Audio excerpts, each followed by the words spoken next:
Hallo alle zusammen, mein Name ist Maria, willkommen in meinem Bett und ich werde heute ein bisschen was über meine Skincare-Routine erzählen.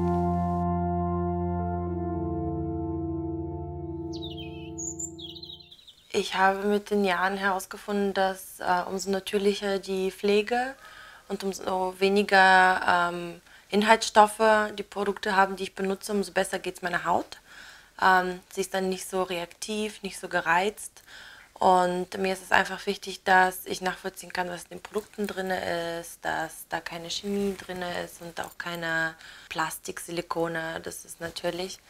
Meine Haut neigt dazu, sehr trocken zu sein und sehr sensibel. Ich kriege oft rote Stellen oder kleine Pickelchen. Sie reagiert sehr extrem auf unnatürliche Produkte oder alles, was komedogen ist und die Haut verstopfen kann. Sie braucht sehr viel Feuchtigkeit.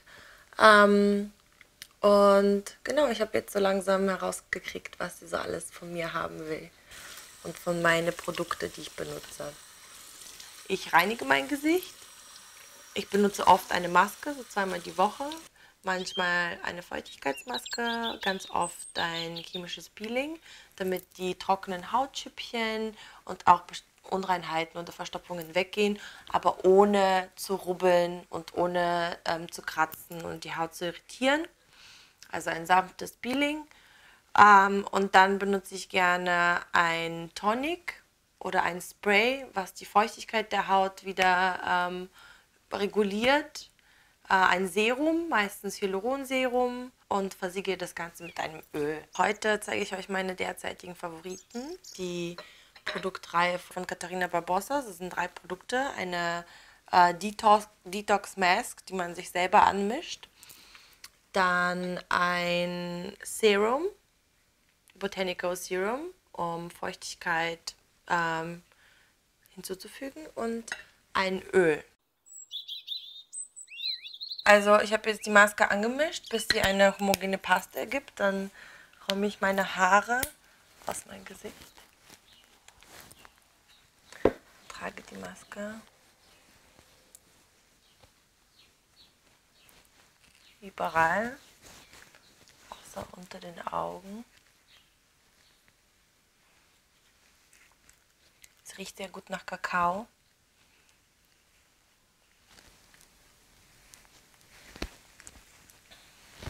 Sehr schön gleichmäßig überall auftragen.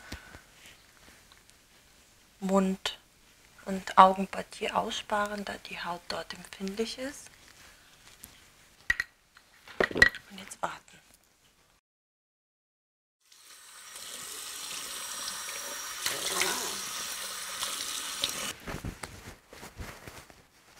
Ganz wichtig, tupfen, nicht reiben.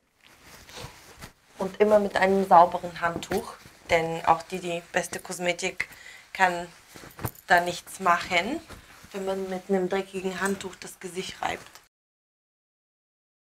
Nachdem man das Gesicht mit einer Maske vorbereitet hat und gereinigt hat, benutze ich meistens ein Wasserspray oder ein Toner, irgendwas, um die Feuchtigkeit wieder aufzufüllen. Und zwar ist mein Liebling zurzeit der Hydrating Accelerator von Josh Rosebrook mit Aloe Vera. Das tut meine Haut sehr gut, das sprühe ich einfach überall drauf. Viel davon. Und dann lasse ich das einziehen. Und in der Zwischenzeit trage ich einen Duft auf oder Aromatherapie, irgendwas, was mich in der Stimmung für den Tag bringt.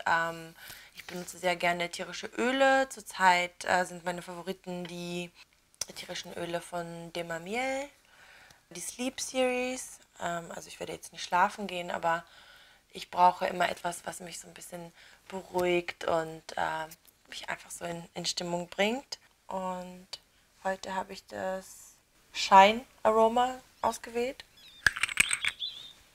Das ist ein helles, leicht zitrusiges Aroma. Das reibe ich auf meine Handgelenke und dann hinter den Ohren oder an den Schläfen, überall, wo das Blut pulsiert. Und atme das einfach ein. Und dann kommen wir zum Schritt 2. Und zwar ist das ein Serum, ein Facial Serum von Katharina Barbossa. Davon nehme ich so 2, 3 Pumps und trage sie tupfend, nicht reibend, überall auf mein Gesicht und den Hals nicht vergessen. Gerne auch runter ins Dekolleté verreiben, bis es eingezogen ist. Und als nächstes, um die Feuchtigkeit in der Haut zu versiegeln, nehme ich ein Öl, und zwar der von Katharina Barbossa. Der enthält Bocochiol, das ist ein natürlicher Ersatz für Retinol, was sehr gut ist, wenn man feine Fältchen hat oder Sonnendamage oder alles mögliche kleine Unreinheiten. Und abschließend sprühe ich noch ein bisschen Hydrating Accelerator.